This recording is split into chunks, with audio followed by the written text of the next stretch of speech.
কত বড় বদমাইশ এই সরকার, কত বড় বদমাইশ যে এই ঘটনার পরে সেখানে না পুলিশ গিয়েছে না সেনাবাহিনী গেছে। ঘটনা ঘটার বেশ কয়েক ঘন্টা পর তখন সেটা একটা বিবৃতি দিল, এটা করা ঠিক না। তার মানেটা কি? মানেটা হচ্ছে এগুলো হচ্ছে এই সরকারের পৃষ্ঠপোষকতায় হচ্ছে। আপনি কল্পনা করতে পারেন যে একটা দেশে মানুষের লাশের নিরাপত্তা আপনি দিতে পারতেছেন না। একটা মৃত লাশ, একটা শবদেহকে কবর থেকে উত্তোলন করে সেখানে জুতাতে পেটাচ্ছে, লাঠিতে পেটাচ্ছে, আঘাত করতেছে। শুধু এইখানেই শেষ না, তারপর সেই লাশকে প্রকাশ্য দিবালোকে এনে সেই লাশে আগুন ধরিয়ে দিল। একটা মৃতদেহ, মৃতদেহের কি ক্ষমতা আছে? মৃতদেহ আপনার কি উপকার বা ক্ষতি করতে পারে? কিন্তু এখানে কি করতেছে? লাশটাকে প্রকাশ্য, এবং সবচাইতে বিপজ্জনক কথা হলো যে তৌহিদি জনতার ব্যানারে ঈমান আকীদা রক্ষা কমিটির নামে সকল জামাত, হেফাজত এবং বিএনপির নেতাদের সাথে জড়িত। আপনি ভাবতে পারেন যে দলটা এই দেশে গণতন্ত্রের জন্য রাজনীতি করে, যে দলটা এখানে কয়েকবার ক্ষমতায় ছিল, যে দলটা মনে করে জনগণই ক্ষমতার সকল ক্ষমতার উৎস, গণতন্ত্রে বিশ্বাস করে, সেই দলের লোকও এই ঘটনার সাথে জড়িত। আমরা অবাক হয়ে লক্ষ্য করলাম, আমরা স্তম্ভিত হয়ে গেছি। সারা পৃথিবীর যে কোনো সুস্থ মানুষ, কোনো মানুষ সুস্থ থাকতে পারবে না এই দৃশ্য দেখে। আপনি কল্পনা করতে পারেন এই সভ্য সমাজে 2025 সালে এসে আপনি কবর থেকে লাশ তুলে আপনি পিটিয়ে তাকে পুড়ে জ্বালিয়ে পুড়ে দিচ্ছেন, সরকার নীরব, ঘন্টার পর ঘন্টা কেউ যায় না, আর সরকার ওই তথাকথিত নিন্দা জানায়, বদমাইশি ছাড়া এগুলো আর কিছু। এই ইউনূস সরকার তো আসলে দেশকে গঠন করতে আসে নাই, এদেশে নির্বাচন দিতে আসে নাই, এদেশে ভোট করতে আসে নাই, এদেশে বাক স্বাধীনতা দিতে আসে নাই, এদেশে ফ্রিডম অফ প্রেস দিতে আসে নাই, এই দেশে মানুষকে সুখে শান্তিতে থাকার জন্য সে এখানে আসে নাই, শান্তি দেওয়ার জন্য এখানে আসে নাই। সে এসেছে বাংলাদেশকে অস্থির করার জন্য, বাংলাদেশকে ধ্বংস করার জন্য, বাংলাদেশের গণতন্ত্র, বাংলাদেশের সংস্কৃতি, বাংলাদেশের মুক্তিযুদ্ধ এগুলোকে ধ্বংস করার জন্য সে ক্ষমতায় এসেছে। এমনকি বাংলাদেশের সার্বভৌমত্ব নিয়ে সে টানাটানি লাগিয়ে দিয়েছে, আমরা তা সুস্পষ্ট দেখতে পাচ্ছি।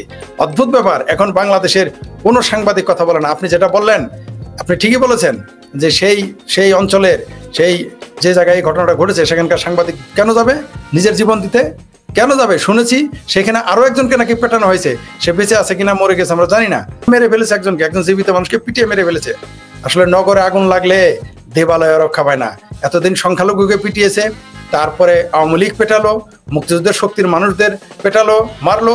এখন তো তারা নাই, তার আগে ব্লগার মেরেছে, নাস্তিক মেরেছে, মুক্ত চিন্তকদের মেরেছে, গণজাগরণ মঞ্চের লোকজনদের মেরেছে, গণজাগরণ মঞ্চের নেতা কর্মীদের মেরেছে, লেখক মেরেছে, কবিদের হত্যা করেছে, প্রকাশকদের মেরে ফেলেছে। এখন তো তারা নাই, এখন কারা? নিজেরাই কামড়াকামড়ি করা শুরু করেছে। ঠিক হায়নার মতো, হায়না যখন নিজে কোনো খাদ্য পায় না তখন নিজেই নিজেদের কামড়ে খেয়ে ফেলে। এই বাংলাদেশের জঙ্গিবাদ, এই বাংলাদেশের জঙ্গিবাদী, হেফাজতি, হিজবুতি, এই জামাতিরা এগুলো যা শুরু করেছে, বাংলাদেশকে পরিকল্পিতভাবে তারা ধ্বংস করতেছে। কারণ তারা এই বাংলাদেশের জন্মকালীন এই বাংলাদেশে তারা বিরোধিতা করেছে, বাংলাদেশ রাষ্ট্রটির জন্মের সময় তারা বিরোধিতা করেছে। তাই বাংলাদেশ কি হলো না হলো এতে তাদের কিছু আসে যায় না, আমাদের কিছু আসে যায়। কারণ আমরা মুক্তিযুদ্ধের পক্ষের, আমরা বাংলাদেশের পক্ষের, বাংলাদেশের পতাকার পক্ষের, বাংলাদেশের সার্বভৌমত্বের পক্ষের। তাই আমাদের অনেক কিছু যায় আসে।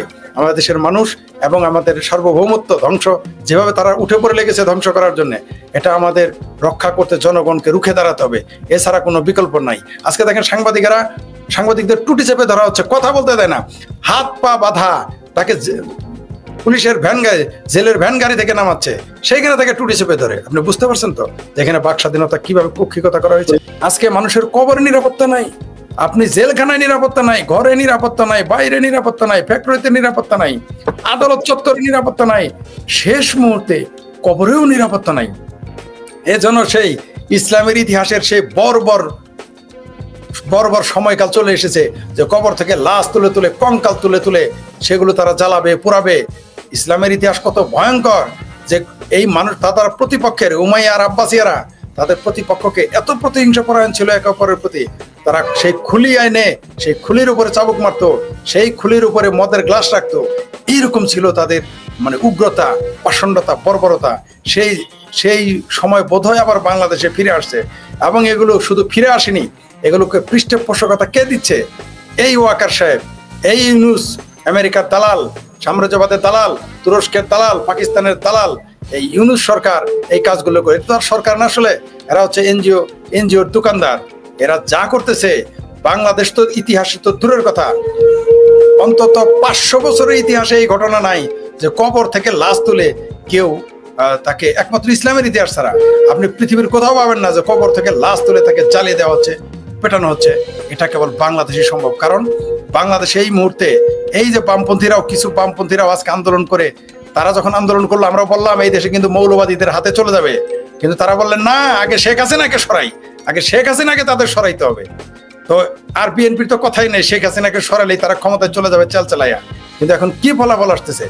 ক্ষমতায় এখন মৌলবাদীরা, ক্ষমতায় এখন কারা? সেনা শাসক, ক্ষমতায় ইউনূস, এনজিওর দোকানদার, ক্ষমতায় না এখন বিএনপি না বামপন্থী, আওয়ামী লীগকে তো উচ্ছেদ করাই হয়েছে।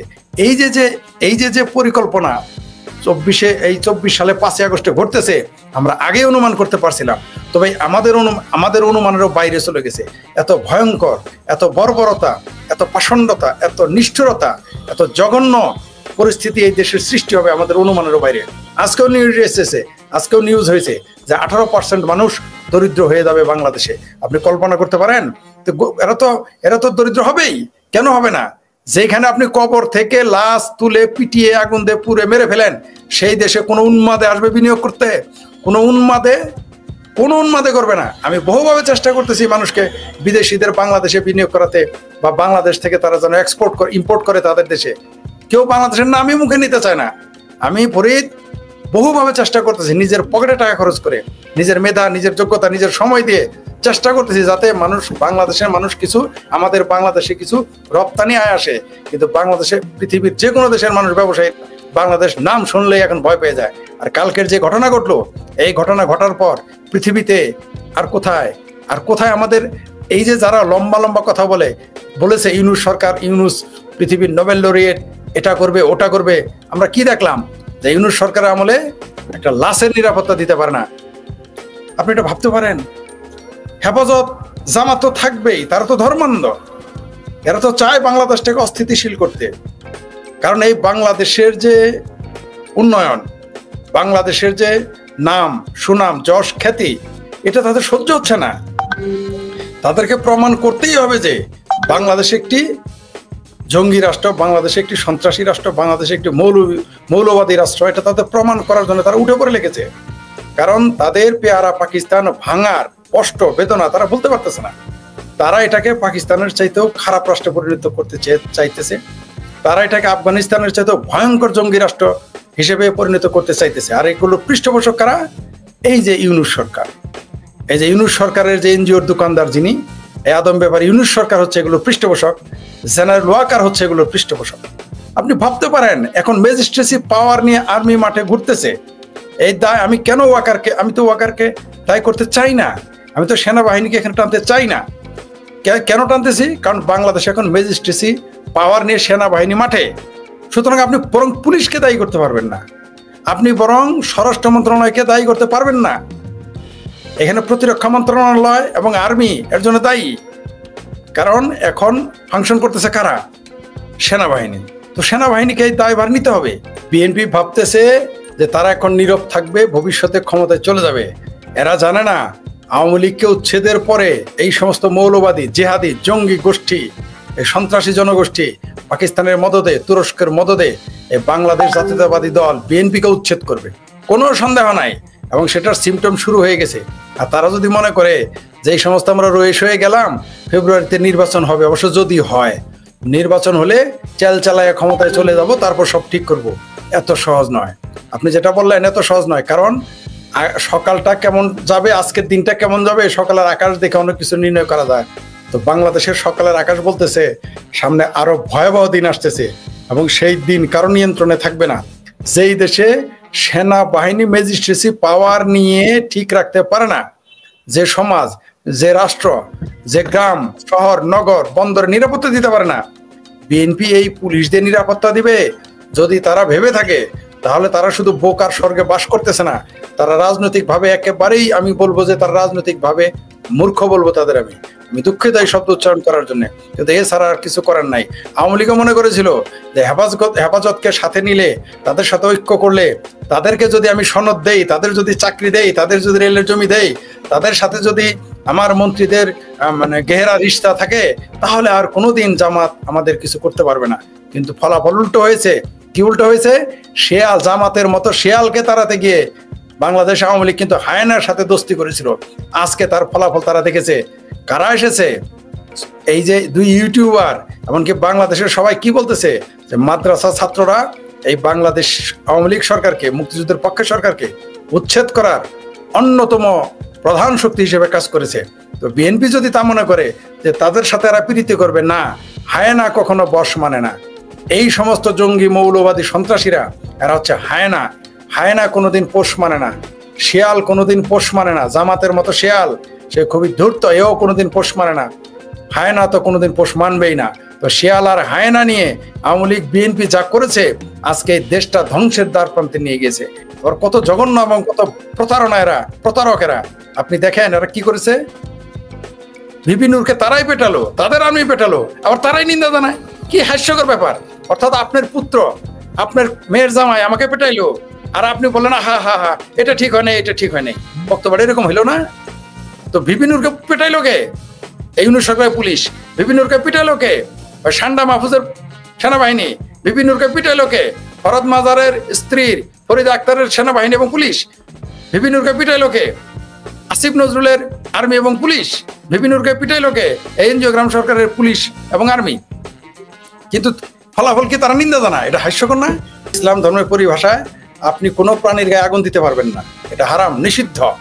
এটা পৃথিবীর সকল আলেমে একমত যে আপনি কোনো প্রাণীর গায়ে, প্রাণীকে আপনি পুড়ে মারতে পারবেন না, এমনকি পিপিলিকাও আপনি পুড়ে মারতে পারবেন না। ইসলামে এটা নিষিদ্ধ। আমি তো আবারও বলতেছি, এটা যদি সিদ্ধ হতো আমি তো সেটা সমর্থন করতাম না, প্রশ্নই আসে না। কোনো ধর্মের নামে, কোনো রাষ্ট্রের নামে আপনি মানুষকে পুড়ে মেরে ফেলবেন, আপনাকে সেটা আমি সমর্থন করবো? প্রশ্নই আসে না, করতে পারি না। কোনো মানুষ এটা সমর্থন করতে পারে না। সেই জায়গাটা ইসলামে সেটা নেই। তবে এই সমস্ত ইসলামে নেই, এটা ঠিক, কিন্তু রাজনৈতিক ইসলামে এগুলো আছে। এই রাজনৈতিক ইসলামে এগুলো আছে দেখেই তো এরা এইভাবে লাশ পুড়তেছে। আপনি দেখেন কমরেড বাদল, মঈনুদ্দিন খান বাদলের কবরে আগুন লাগালো কেন? কারণ তারা মুক্তিযুদ্ধকে মনে করে এটা ইসলাম এবং কাফেরের যুদ্ধ। তারা মুক্তিযুদ্ধকে পাকিস্তান বাংলাদেশের যুদ্ধ মনে করে, ইসলাম ও কাফেরের যুদ্ধ, পাকিস্তান ও হিন্দুস্তানের যুদ্ধ, মুসলমান ও হিন্দুর যুদ্ধ। তো কমরেড বাদল মুক্তিযুদ্ধের পক্ষে বলেছেন, তার জন্য তার কবরে গিয়ে আগুন দিয়েছে। আপনি দেখেন, আপনি যে সাংবাদিকের কথা বললেন, যেহেতু সংবাদের কথা বললেন, সংবাদ মাধ্যমের কথা বললেন, তাহলে সাংবাদিক পান্না ভাই কি করেছে? মঞ্জুরুল আলম পান্না ভাই কি লিখেছে? তিনি তো এই আন্দোলনের পক্ষে ছিলেন, তিনি তো শেখ হাসিনার সমালোচনা করেছেন, এই সরকার উচ্ছেদের আন্দোলন করেছেন, লিখেছেন, বলেছেন। তারপরেও তাকে কেন টুটি চেপে ধরলেন? তাকে কেন হ্যান্ডকাপ লাগালেন? তাকে কেন পিঠ মোড়া বান দিলেন? কারণ তিনি মুক্তিযুদ্ধ শব্দটা উচ্চারণ করেছেন। এখন যারা আছে এগুলো তো রাজনৈতিক। এটা কিসের ইসলাম? এটা তো রাজনৈতিক ইসলাম। রাজনৈতিক ইসলাম এটা আছে। আপনি তুরস্কের ইতিহাস দেখেন, পিতা পুত্রকে খুন করেছে, পুত্র পিতাকে খুন করেছে। তো পিতা পুত্রকে খুন করে ফেলে ক্ষমতার জন্য, মোহের জন্য। তারপর আপনার যেটা বললেন মাযহাবেরা আছে, এরা একমত আরেক মতের সাথে মিলে না। পৃথিবীতে মুসলমানেরা যত ফেরকা মানে এদের যত বিভেদ আছে, এদের যত ইনসেক্ট আছে, মানে আপনার দল উপদল আছে, ভাগ, প্রত্যেকে কাফের ফতোয়া দিয়ে রাখেছে। এখন আপনি যদি বলেন ইসলামে এই লোক কাফের, একজনের বদলে আরেকজন কাফের। দেওবন্দিরা বলে বেরেলবিরা কাফের, ভারতের দেওবন্দেরা তারা বলে ভারতের বেরেলবিরা কাফের, বেরেলবি পরে দেওবন্দিরা কাফের। সৌদি আরবের মুসলমানরা মনে করে আমরা হলাম আধা মুসলমান। বাংলাদেশ, ভারত, পাকিস্তানের যারা মুসলমান এরা হচ্ছে আধা মুসলমান, এদের ডাকে হিন্দু মুসলমান, এদের তো মুসলমানই মনে করে না। আবার পাকিস্তান বাংলাদেশের লোকদের মুসলমান মনে করে না, পাকিস্তান ভারতের মুসলমানদের মুসলমান মনে করে না, আবার ভারত পাকিস্তানের মুসলমান আমাদের মুসলমান মনে করে না, বাংলাদেশের মুসলমানদের। তো কে কাকে মুসলমান মনে করে, কে কাকে করে না, এই ব্যাপারে আপনি কি ব্যাখ্যা দিবেন? লামাজহাবিরা মাযহাবিদের মুসলমান মনে করে না, সালাফি লামাজহাবিদের সুন্নিরা মুসলমান মনে করে না, সুন্নিরা লামাজহাবিদের মনে করে না। এরা তাহলে কি এইভাবেই চলবে দেশ? একটা দেশ তো চলতে পারে না। আপনি দেখেন এরা এক হুজুর আর এক হুজুরের কথা বলে, যার পিছনে নামাজ পড়া যাবে না ও তো কাফের। আবার সেই যাদের কাফের ফতোয়া দিচ্ছে সে আবার উল্টা তারা কাফের ফতোয়া দেয়। সুযোগ পেলেই তারা মারামারি করবে। এই যে বাংলাদেশ থেকে যে তারা হিন্দু খেদাও আন্দোলন করবে না কয়দিন, আপনি নিশ্চিত থাকেন কিছুদিন পর বাংলাদেশ থেকে হিন্দু খেদাও আন্দোলন করবে, সংখ্যালঘু শূন্য করবে। তখন দেখবেন এদের ফাইট কাহাকে বলে, এগুলো তার সিমটম, এগুলো হচ্ছে সিমটম। তারপর দেখবেন এরা কিভাবে নিজেরা কামড়াকামড়ি করে, নিজেরা মারামারি করে ধ্বংস হয়ে যায়, আপনি দেখতে পারবেন। আপনি দেখতে পারবেন। পাকিস্তানে দেখেন নাই, আফগানিস্তানে দেখতেছেন না? এই শিয়াদের পাকিস্তানে 10 লক্ষ শিয়া সুন্নি মুসলমান ফতোয়া দিয়েছে, তারা মিছিল করেছে শিয়ারা কাফের কাফের, যে ইরানের জন্য বুক থাপড়ায় আবার তাদেরকে কাফের ফতোয়া দেয়, শিয়াদের কাফের বলে, আবার শিয়ারা আরেকজনকে কাফের বলে। তো কে কার দৃষ্টিতে কাফের না, কে কার দৃষ্টিতে ভুল না, কোথায়?